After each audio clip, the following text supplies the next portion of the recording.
joining us. For those who don't know me, I'm Carl Welty. I'm an architect in Southern California, and I am co-hosting with Kathryn Alexander, who is in Washington. And we've had a number of conversations about the water issue. So we're going to have a discussion about water and how we work with nature to increase our use of water. Kathryn, do you want to say hello? And It's going to be a 2-week conversation. Carl is going to talk about things from an architectural perspective, which most of us really don't touch personally unless we build our own house. Other than that, we're sort of at the effect of other people's decisions.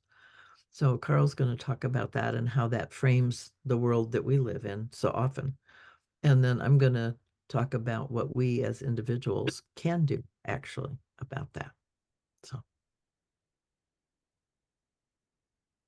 I normally we have a check-in, but I think that for the sake of the conversation, I have to ask people if they want to check in on the chat, and then perhaps we'll get started. Just I'm going to, not to correct Kathryn, but I'm going to really talk not so much of buildings, but land planning. So just a slight yeah. clarification. But let me get started on the presentation.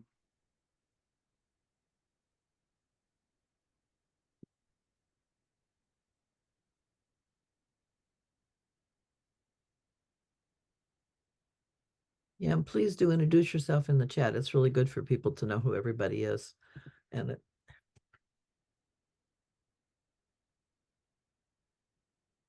Okay, welcome everybody. Thank you for joining us today. So the title, the subject is nature as a hidden solution. Working with nature, I always think is more efficient, more cost effective, and more resilient. And for me, a real first principle of regenerative design is understanding the site and how the sun and the water move across the site.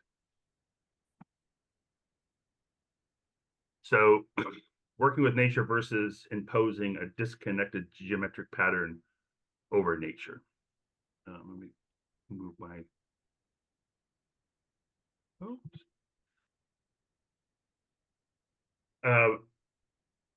the image on the left is a project that many of you have heard me talk about. It's in Davis, California. It was a very early pioneer on what I would call regenerative ecological design. Construction started in 1975. And the pattern is designed to maximize solar exposure and the collection and capture of stormwater. The image on the right is Walt Disney's Epcot Center plan from 1963, and for me, this is the epitome of the high example of imposing a geometric order. And we're going to discuss how when you just impose a geometric order without considering the local topography and nature, you're always going to get a result that's less efficient and requires more money and more sort of infrastructure to function. So this is a diagram where the yellow triangles represent the portions of a radial plan like this that where buildings within these yellow triangles would have optimal solar orientation. We're going to talk about water, but I just want to say that the key benefit of when I talk about optimal solar orientation is that buildings are typically 50% more efficient without increasing construction costs. Many are 80% more efficient. And from experience, without proper solar orientation, buildings rarely get more than 30% better than normal, including what we think of as standard green design buildings. Many of them, most of them are no more than 12% better than normal. So when I talk about passive or solar orientation, it's the first step to getting to buildings that are 50 to 80% more efficient than normal. Many lessons in ancient history. If one looks at some of the great civilizations, Persia, ancient Greece, it is in case in India, in China, you'll find city sites that have a predominantly east-west solar-oriented city plan. I love this particular diagram of Dolavira, India, from 2500 BC, where it shows this solar-oriented pattern, but integrated with a local water source. This I like to think of this as 4,300 years before we started extracting hydrocarbons for heating. So before we started extracting coal from the earth for heating, small wood fires helped, but the first the key part of getting providing thermal comfort is solar orientation or solar orientation. So in modern culture, we've developed a preference for creating beautiful cities that are developed from imposing a geometric pattern over nature, with disregarding nature's natural cycles. Washington, D.C. is a well-known example. But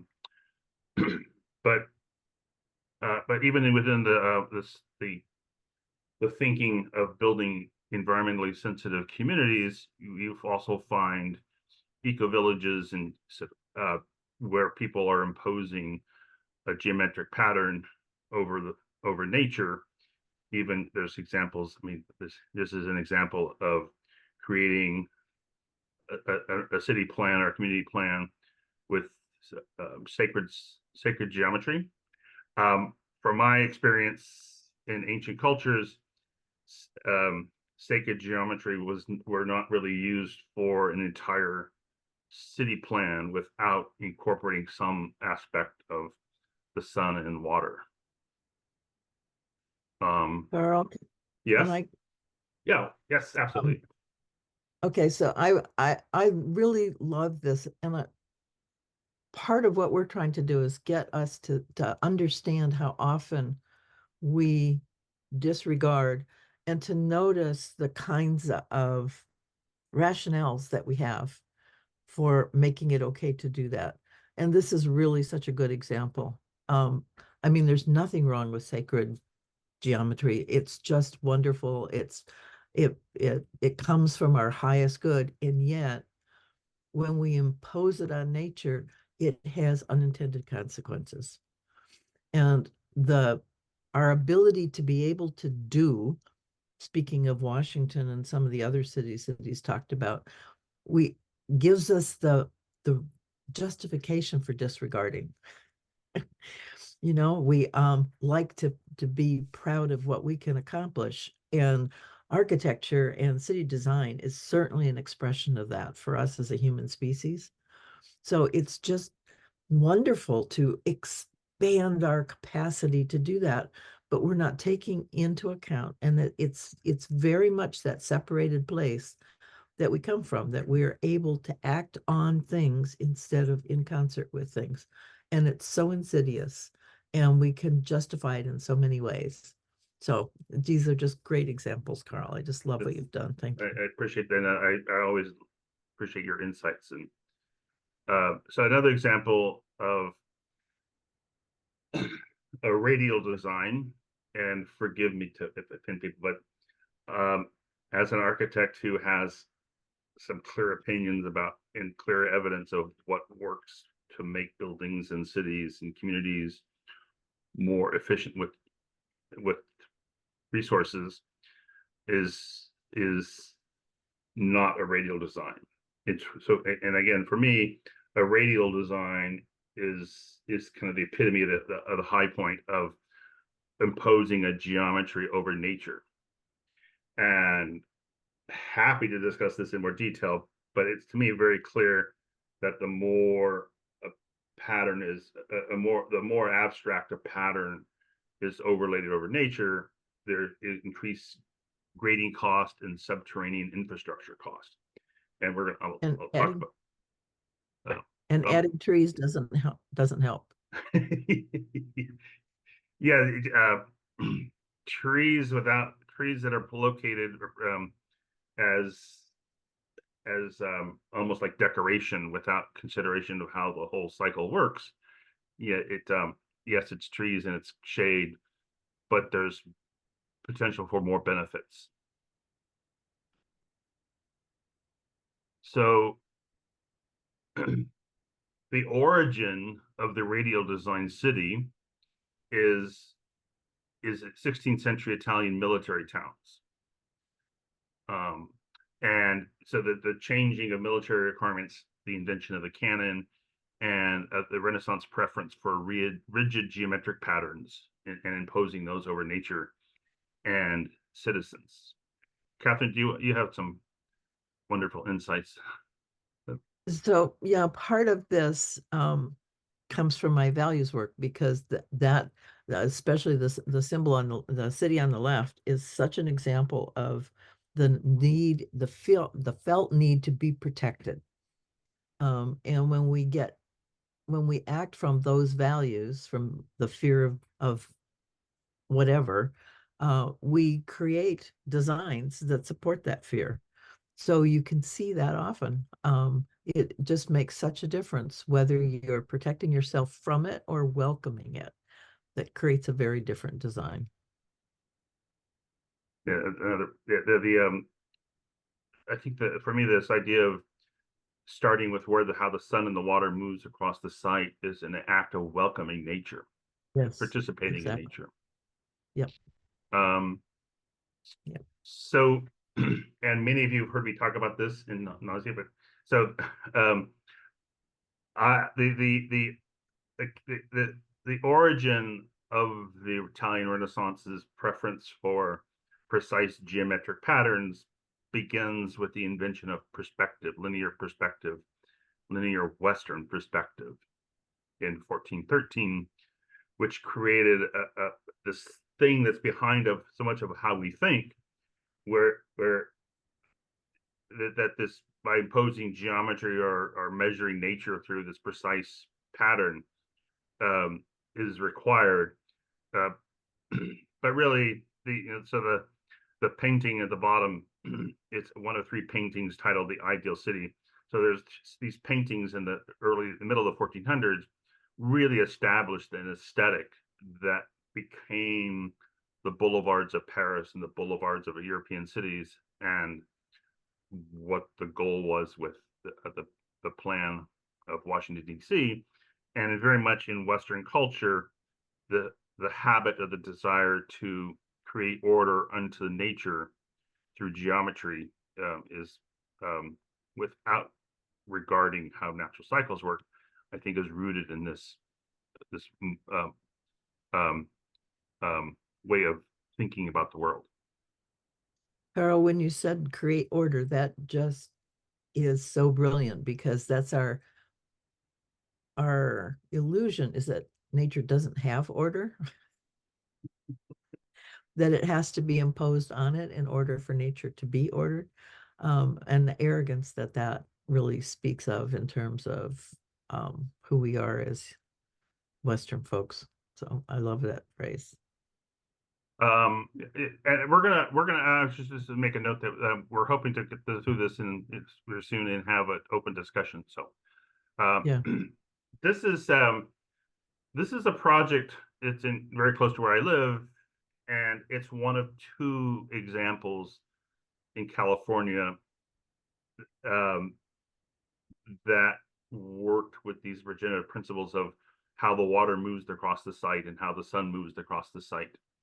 Um, I'm very familiar with this because the architect and landscape architect who designed this were both professors at what is now the John Lyle Center for Regenerative Studies, and they were I was a partner in this firm for 5 years. So, and I did a lot of I've looked at this project a lot and have some data. So the slope of the site is high on the north, which is the upper right hand corner. So they by working with that slope, they were able to drain this site naturally, saving a tremendous amount of money on grading. And so that one of the specific result is that within these 40 acres, there are 0 concrete drain pipes.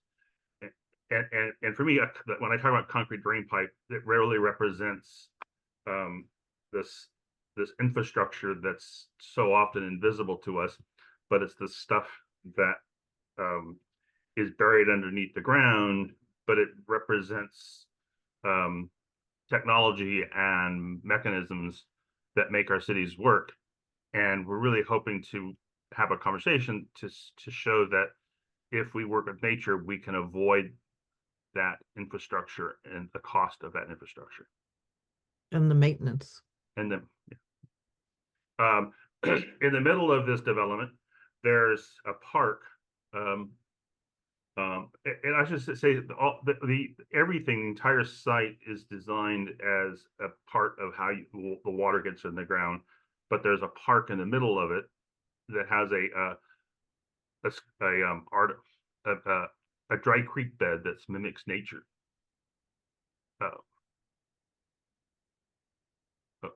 So the development, Meadowood on the right, and then I've looked at the another development of conventional design that's on the left. It's adjacent to this property. So with Meadowood, there are 0 concrete drain pipes under the ground. The development on the left, there's 2,800 linear feet of concrete drain pipes. And the yellow circles show where the storm drain inlets are located. There's another thing about this particular slide, though, that I want to point out, because the one on the left has all these curvy streets. And if you're like me, it's like, oh, yeah, that sounds really nice. That just feels good, instead of the sort of linear pattern on the right. And yet, if you look closely, they're not actually straight. There's some slight curves. But that's, I think, part of the thinking that gets us away from understanding how the nature works. We're imposing again our desire for this, that, or the other thing, instead of really understanding what would make best use actually for us and for the land. So That's a really good point. Yes, the curvy streets became popular in the 1980s, and they were like the origin of that idea was to break away from a grid, to give the appearance of a more natural yes. Landscape. But and I would say this as an arrogant architect who have looked at this, it might have this appearance of a curvy street, and that curvy street might, like, some people look like nature, but I assure you that when those curvy streets are laid out over the landscape, as they most always are, without paying attention to the local topography, it's again it's another geometric pattern overlaid nature, and I hope that this demonstrates that when it's done, there's always a cost to pay. So this is also a really enormously striking comparison. So of the Meadowood, there is a total of 28 linear feet of storm drain inlets, and they're on the perimeter because you have to design an overflow. And on the conventional development area, that's again 40 acres, including a park, there's a total of 135 linear feet of storm drain inlets. So to me, this is really important because it shows that with this natural drainage design, the site is absorbing 80% of the stormwater that falls from, that we get in rain, um, which is really impressive. But you also have to realize that the storm drain inlets that we see in our streets, they're they're just the tip of the iceberg. In this case, if one designed a system that was 20% smaller, you would save um, 20, 80% of the cost of the infrastructure for, the 80 miles um, of culverts and other larger pipes and larger pipes and larger pipes to direct the water to the ocean. I also want to reinforce that doing it right gives 80% of the stormwater is absorbed into the soil, because I'm going to pick up on this next week. That is so important. Again, we're working with nature. The the land has been designed to absorb water, and there's really good reasons for that. And I'll go into more of that next week. But we can have that absorption even with our current living method of living, if we do it right, because we're starving.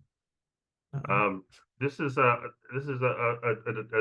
development in our local area that was built around 2012 that incorporated California's new stormwater requirements from 2010, and which requires drainage swells and retention basins to help that water go into the ground and reduce the stormwater runoff.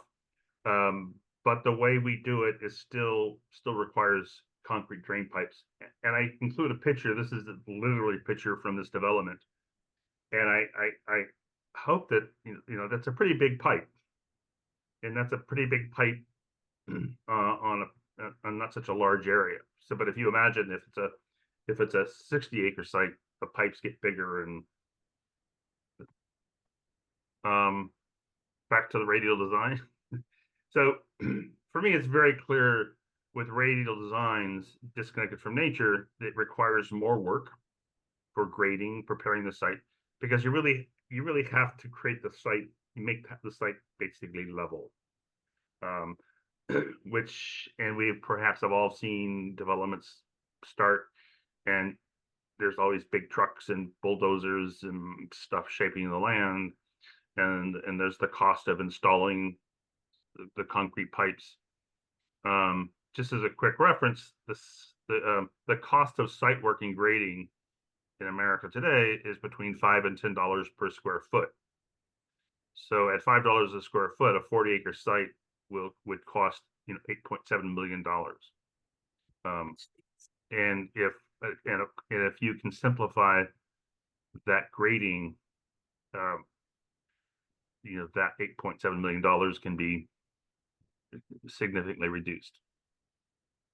Um, and with infrastructure in machines of all types, it also comes with, as Kathryn pointed out earlier, it's more expensive to install, but it's also more expensive to maintain. So one of the great stories about Village Homes that I love so much is that they literally saved $200,000 in 1975 because they didn't have to buy concrete drain pipes. There's also saved in the cost of installing those pipes, and but they used that $200,000 to buy 300 fruit trees. And the 300 fruit trees plus, now almost 50 years, the fruit trees have been a critical part of creating an ecosystem where it helps, they hold the water back, they penetrate into the ground, creating a deeper and deeper moist soil. Um, so the combination of this natural design has created a microclimate that it has reduced the temperature reportedly 10 to 15 degrees, and many other social and ecological benefits. Um, I like to think that the concrete drain pipes are this great concrete infrastructure. Um, I don't think there's any examples of those sort of technologies being part of an ecosystem that evolves over time. Um, so just a couple of points. So here's a diagram. I hope it's large enough. You can see how the streets are designed so the houses have the solar orientation, but the streets and the area between the houses are designed to act like stream beds to direct water to ponds and holding basins. Um, so some benefits, ecological and social benefits. The homes are 50% use 50% less energy, reducing costs and global energy consumption. There's a direct correlation between buildings that use less energy and those buildings impact greenhouse gas emissions pretty much the same percentage. And the so and many people in village homes don't have air conditioning and don't use air conditioning throughout the summer, which is pretty darn impressive in a climate that's many days over 105 degrees. It's just in a so um, buildings are, it's a pretty common sort of numbers that buildings and architecture it uses about 40% of the energy in greenhouse gas emissions, and the thermal comfort in buildings is about 40% of that 40%. So the providing thermal comfort, the heating and cooling, is a very large part of the energy in greenhouse gas global pie. And Carl, I think the point you're really making that's just brilliant is that we blame the fossil fuels folks for doing all this, and yet we're designing things that demand that.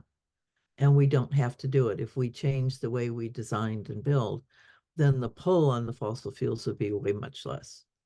So it's a partnership that sort of an invisible partnership that drives those things.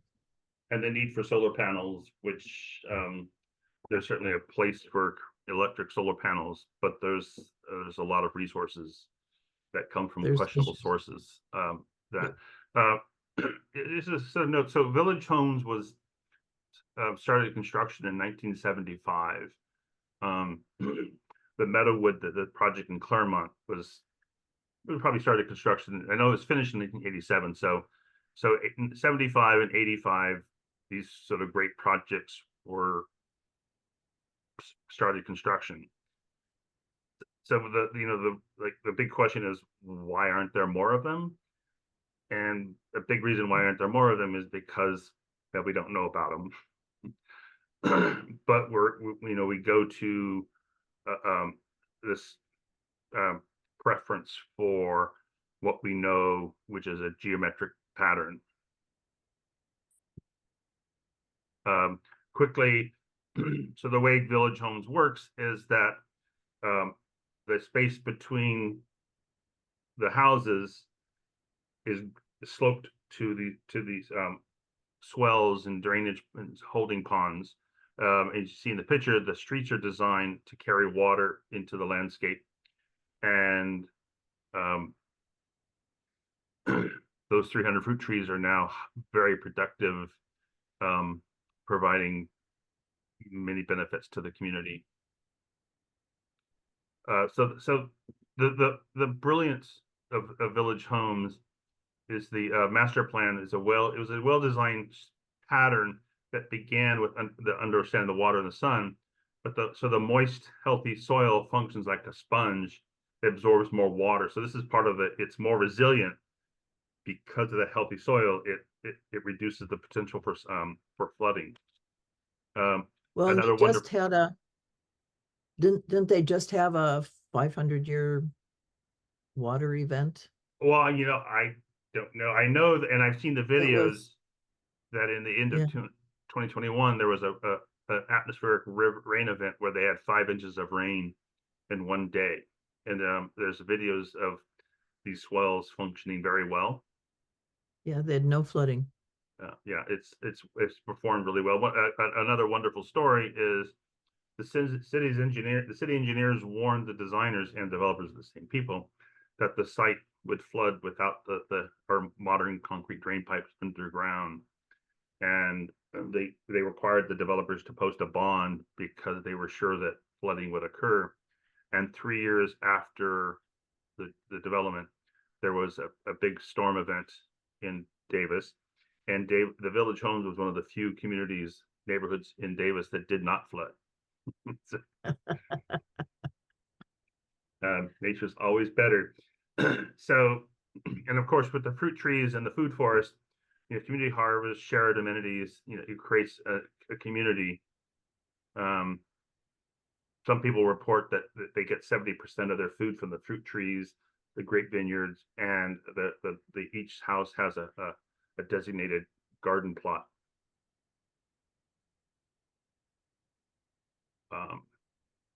And and this is the last slide. So community spaces and nature trails for safe play. One of my favorite stories and some videos is that kids know, like in December, that pomegranates are in season. So kids grow up within nature, and of course, when kids grow up within nature, they know what's in season throughout the year. And thank you very much. And now we will have some time for some questions and.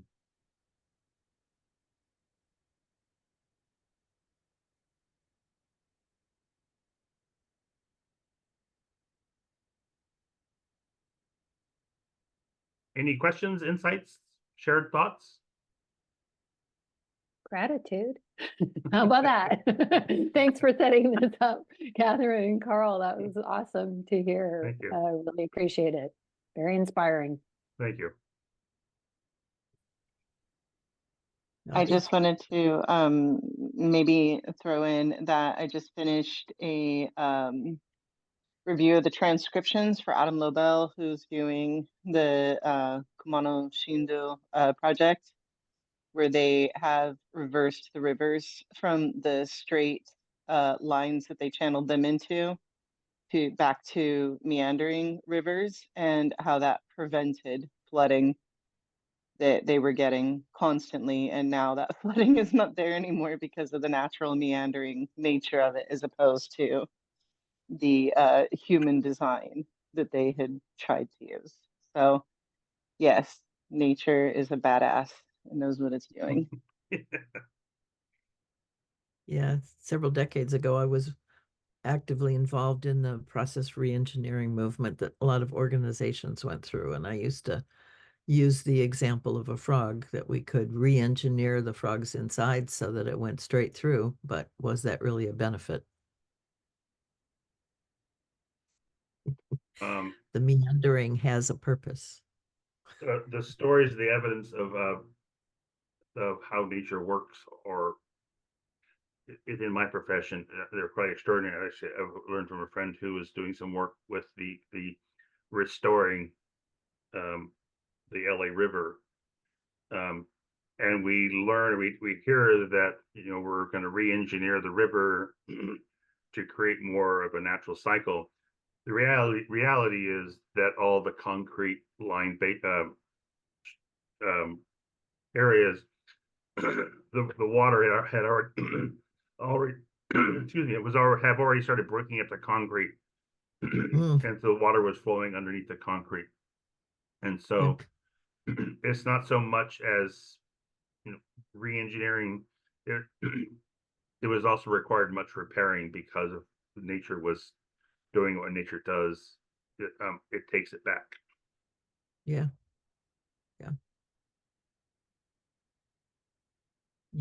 And the benefit of that water in that process is part of what we're missing. How it nurtures the land that it goes through. Yeah, and then we basically. Oh, sorry. Go ahead. I was just going to share. There's an interesting story I just heard a couple of days ago, and I haven't fact checked it, so bear with me. In BC, that one of the towns here actually decided to do cutaways in the curbs. So in the town, there's curbs, and then the water, goes down through the storm system, and they did cutaways so that the water would get absorbed into the land instead. So that's, So It's quite Tucson, I think, possible. Tucson is doing it. It's becoming it's becoming normal, which is good. Uh, yeah, um, it's a small detail with some of the way Village Homes was designed. They actually took, because one of the streets that is essentially a public street, because it was on their property, they were allowed to to cut the curb away to collect that water. But even in California, it's still sort of a dicey issue that once the water is in the street, it's not your water anymore. yeah, But places like Phoenix and it's changing. yeah. LA has actually had a project going for 5 years or so now to create a green infrastructure because they've realized that those concrete pipes don't really expand to deal with the excess water that they've got. It creates more problems because the water goes around and underneath them and makes issues. So they're really rethinking how the water flows through LA and how to manage it in a way that goes into the land instead of trying to push it away. One of the brilliant things that came out of the project in Tucson, Bart Lawrence is his name, and he's got a lot of books if you're interested in reading on what he did in Tucson. He did it in his own property first, and then in his own neighborhood, and then he went to the city council, and they adopted it as a city policy. Because streets are basically rivers. It's really what we're creating, and we can divert, but you have to divert and put a swale so that it holds the water. You don't just so there's more to it than just putting holes through the concrete. But there are things that we can do with what we have um, to begin to bring things back into balance. So that's understanding that balance is where Carl's strengths really lie, and then beginning to see what we as individuals can do, because there's a lot that we can do. We're not at all helpless in this, and we don't have to be at the effect of it. We just have to think about what that is. And that's where I'm going to go next week, is talking about those kinds of things.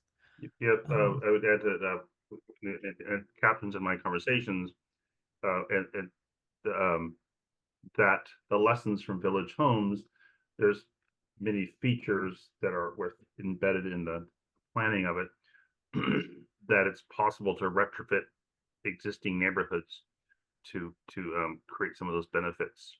Um, um, my talents, as an architect, and I understand how these things work. And so when I look at Village Homes, I'm looking at it and analyzing as I guess as a professional, but also as in my work, I've done some design for a local water conservation agency. So I'm kind of maybe a bit more aware of some of these water issues as a regional issue than many architects. But the thing about Village Homes is it shows how to do it. mhm. And there really aren't any surprises if we just stopped and looked at them and sort of stop trying to reinvent the wheel. And maybe there's some things that could be fine-tuned for specific locations. But one of my thoughts about Village Homes from looking at it is that there's still there's elements of Village Homes that have been proven themselves, now 49 years, and you cannot say that what they, you know, there's so much evidence that how resilient it is and all the benefits. But there's elements of Village Homes that the civil engineers that do grading plans will tell you won't work. so I'm sharing this information to try to get into the conversation.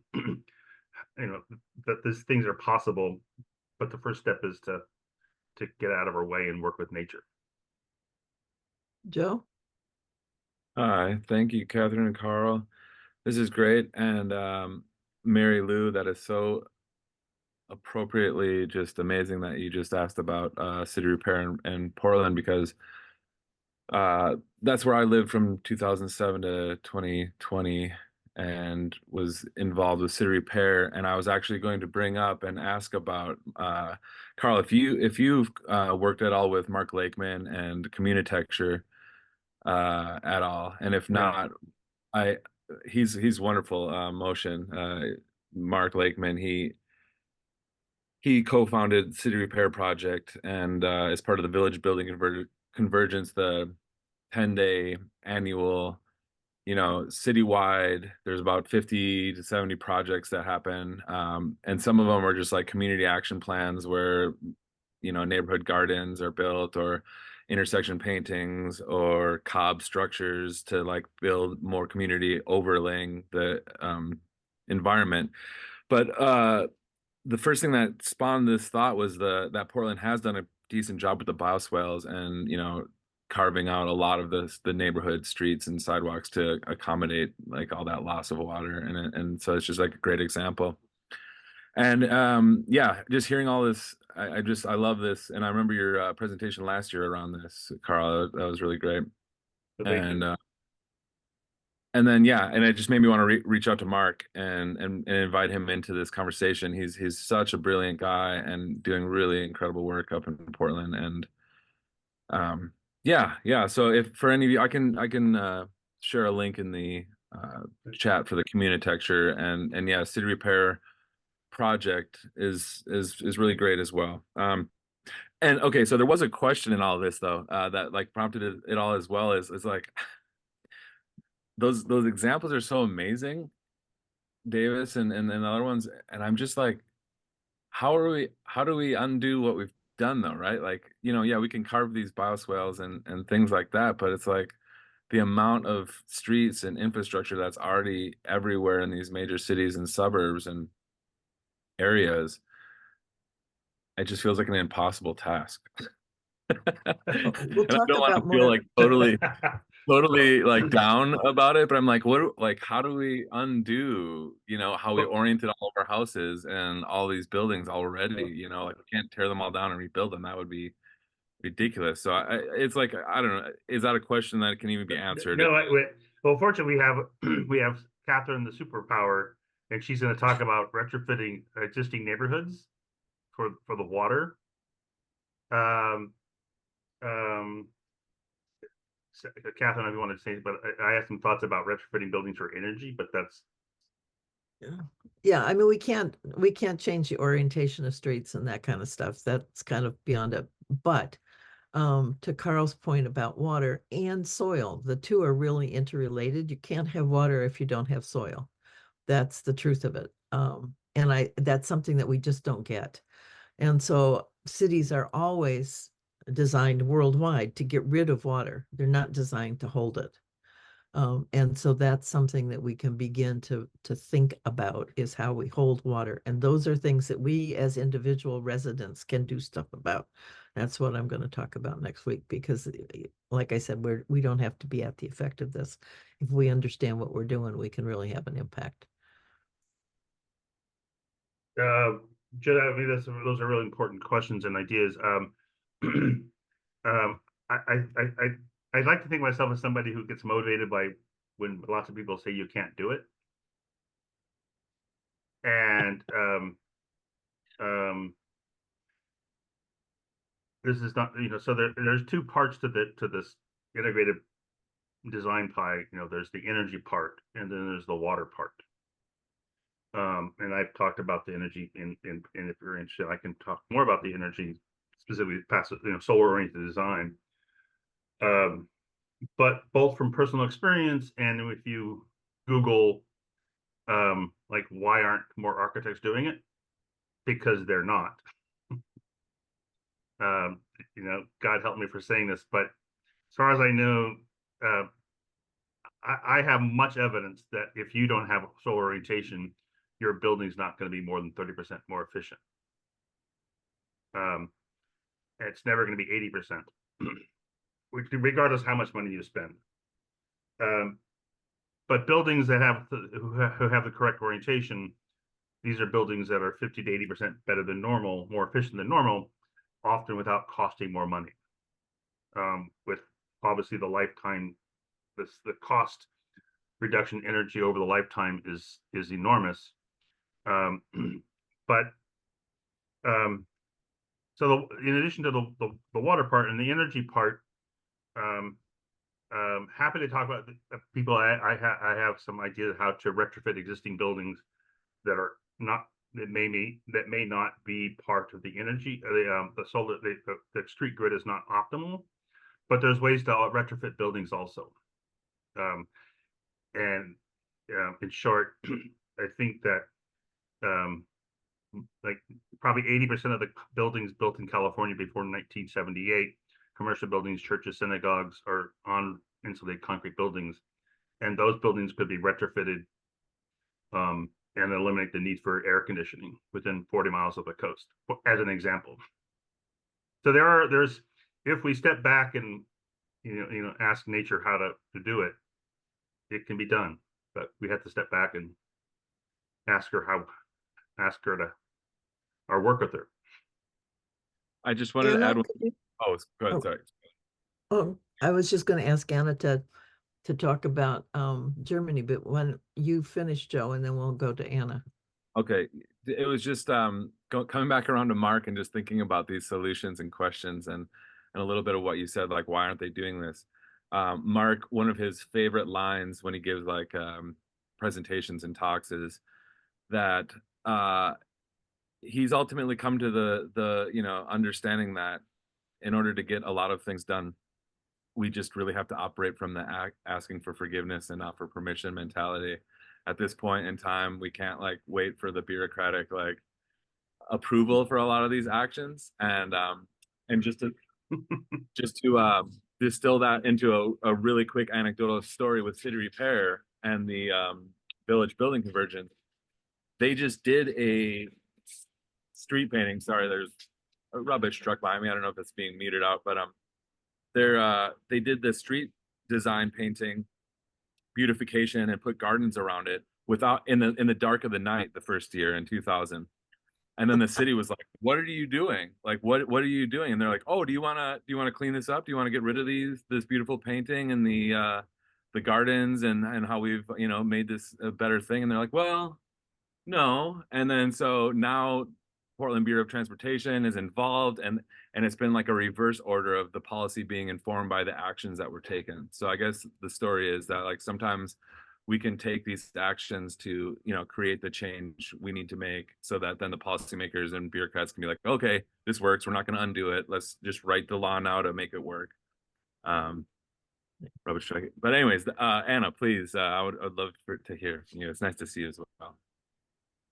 Nice to see you. Thanks, Kathryn. Thanks, Carl. It's so inspiring. And I think one of the insights, or what really caught my attention, is when you said, are we designing from a value of fear and protection and separation and control, or actually from a value of welcoming, connection, and inclusiveness? So that is, just wanted to highlight how beautifully you put that. And this example of Germany. So I used to live in Munich for a while, and the river in Munich is really like the essence or the soul of the city. And what's really interesting in it has been renaturalized in like the 2000 to 2011, and it really showed how the benefits of the renaturalization. So actually, it was like put into very like concrete and like the meandering nature was controlled and prohibited, and that led to actually a lot of floods and loss of biodiversity, and then the renaturalization efforts showed so many benefits regarding flood, biodiversity, but also recreational quality for the people of the city. So, and if people now live in Munich, they don't even remember how it was before, because it's such an integral part of it. So it's I think a really interesting example how within a city it was able to really change and rediscover the flow of the river. And then if you go back a lot of like centuries, now a lot of the rivers and streams are actually under the city and Yes. under the concrete. So it is not the natural flow of streams and rivers, but it's, yeah, I think Munich is quite an interesting example in the modern world, where that had a lot of benefits. Yeah, I shared the link to an article which might be interesting to dig deeper. I would be curious about, Carl, what you think about the city planning and the geometric, because it seems there's still a lot imposed because it's a modern city. Yeah. You're touching on something that I'm going to bring up next week too, is the power of residents to do stuff. Mm-hmm.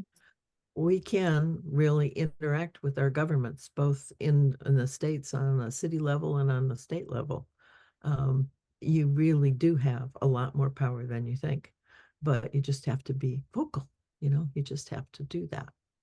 And when you start pushing for stuff, and the ask for forgiveness instead of permission thing is there. You have to be careful about that. I mean, you can go too far on the other side, but I mean, that was the way that Tucson shifted.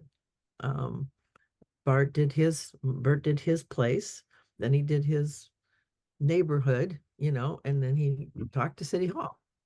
So to see yourself as a partner is really, I think, key. At every level, we're partnering with nature, and we're partnering with people, and we're partnering with governments. It's not about imposing our will. That's the thing that has to shift. And I think the more we practice that, the more effective we're going to be in so many ways. We talk about bringing in voices of different people, and that's partnership. It's really thinking, that's the shift, is thinking in terms of partnership instead of in terms of imposing. And we're so addicted to that. It just becomes second nature in so many ways. And so the more examples we can give ourselves, the more practice we can give ourselves of how to partner, and to see it being effective, to learn those skills, which, you have to listen in order to partner. All of those things are just really key, really key. And it's just as important on this level as it is on any other level. So I think everything that we can do around this is movement forward. And which is why I'm such a strong proponent of our ability to take action, to do stuff. I mean, it's amazing what you can do when you try. You just don't know that because you haven't tried, you haven't had that experience. But it's just, everything is people. Even the government is people. I was just on a call about ecocide, and she's talking about working with governments worldwide. So she's talking about diplomats and heads of industry and all that kind of stuff. They're people. They are people. When you partner with them and they learn to hear your stories and they take into consideration the things that you bring forward, which they've been dismissing or not including, it changes things because they're people. So we have lots more power than we think. Mary Lou. Oh, thanks. I just wanted to bring up, I can't really advocate for it because I just heard about this book yesterday, but I thought it was an interesting theme to weave in, which is the book's called Architecture is a Verb by Sarah Robinson. And she brings consciousness and architecture and cognitive science together, and how our spaces shape us and how our level of consciousness shapes spaces. And I think that's an interesting theme to weave in, because that's what we're going through as well. Sure. Yeah. It's a shift of consciousness. Yeah, Jane Jacobs kind of was one of the first people to bring that forward, in her understanding that architecture should support people's gathering. When she thinks of cities, instead of going through the city, you want places to stop in the city, and mostly we don't do that. If there's a restaurant, you can stop, but other than that, you're forced to kind of keep going. And so she created spaces, and did one of the first textbooks for architecture in terms of public spaces, working with Toronto. And she's also, I'm going to toot here, the inspiration for me in all my values work. She was the only person that I've ever heard that understood that values were systems. And the criticalness of that is just intense. I can't tell you. So I've spent most of my life in that area working on that. And to see how values so impact the actions that we take, and it's so subtle. We don't really notice that. So Carl's example of the round city where it's all protecting itself from the outside is exactly what happens when you look at a lot of European cities. There's no nature. There's none. Nature is in your house. You have a little villa there, but if you're in the streets, it's all cement. There's no nature at all. There's no bugs. There's no insects. We're afraid of all of that, and so we design to get rid of all of that instead of welcoming it and being open to it. And that it really impacts design tremendously. Think of schools. They look like fortresses. They're not involved in the city. They're not welcoming. They're not open. There's no nature around most of our schools. So our value set so impacts what we do. It's just really important. And Jane Jacobs has got lots to say on that. And then the work that I've done took her work forward too. Yeah. I love her history. Jane Jacobs had significant influence on the Corbetts who designed village homes. To the idea of the architecture is a verb, and that there's a cycle of it.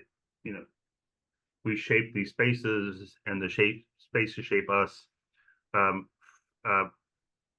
me, and this is, I guess, a book that needs to be written or we're working on is, the influence of Western linear perspective on how architects think about making space still holds us very firm. It's so much part of our thinking, and not just architects. That this idea that that's embedded in linear perspective has shaped Western culture, and it's influenced us in so many ways. But it's really transparent to how much it has impacted our understanding of nature and each other, and so this, I think, really rooted in how architecture is thought about is in modern culture is rooted in Renaissance perspective. Yep. So we're at the top of the hour, so it is time to say goodbye, I think. Thank you all, and I look forward to next week, and Kathryn will continue the conversation. I'll look forward to it. Yes. Thanks, everybody.